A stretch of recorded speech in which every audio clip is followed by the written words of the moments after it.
Her voice filled the Salty Dog Saloon every night, a melody that could soothe the roughest cowboy and stir the hearts of the lonely. Tonight the saloon is silent. Lily's song has ended, permanently. Welcome back to Frontier Noir. In Redemption, beauty can be a dangerous thing, and silence can scream the loudest secrets. The air in the grand hotel room was thick with the cloying scent of almond. Sheriff Elias Thorne stood over the lifeless form of Lily, the saloon singer, her vibrant red dress now a stark contrast to her pale skin. Her eyes, usually sparkling with life and laughter, were vacant. Poison, Doc Miller stated grimly, his wrinkled face etched with concern. Cyanide, most likely. Acts fast. Elias ran a callous thumb over the rim of a delicate glass on the bedside table. A faint, sweet residue clung to it. Lily hadn't been sick. Someone had deliberately silenced her. "Did she have any enemies, Doc?" Elias asked, his gaze sweeping the small, tidy room.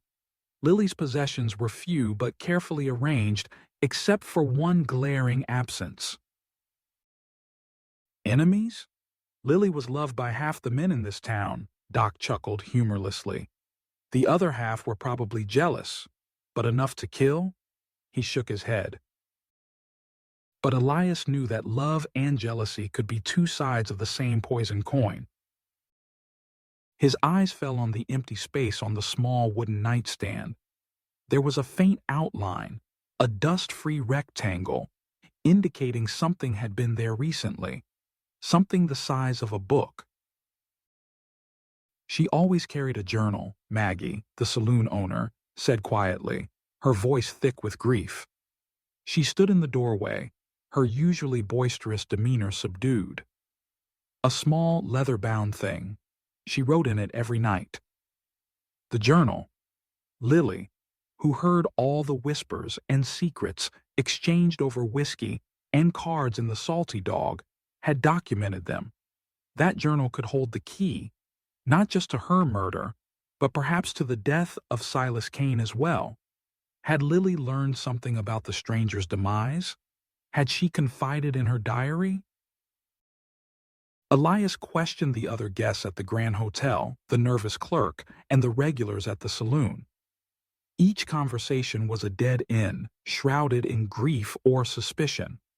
Everyone claimed to adore Lily, yet no one seemed to know her well enough to pinpoint a motive for her murder.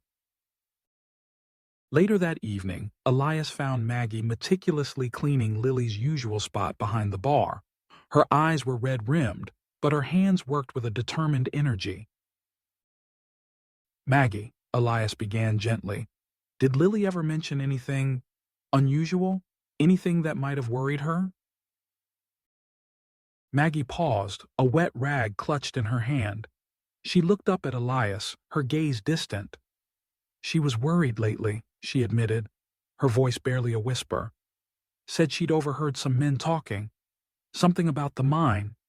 And a stone." The mine. The stone. The pieces were starting to connect. "Did she say who these men were?" Elias pressed.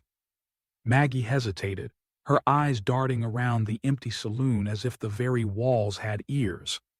"No, just important men. Men who wouldn't want their secrets told."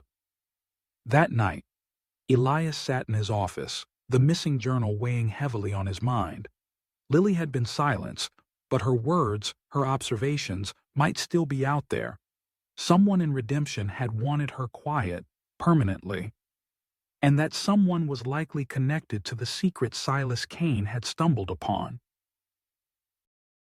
He picked up the piece of quartz from his desk, the faint golden veins glinting in the lamplight.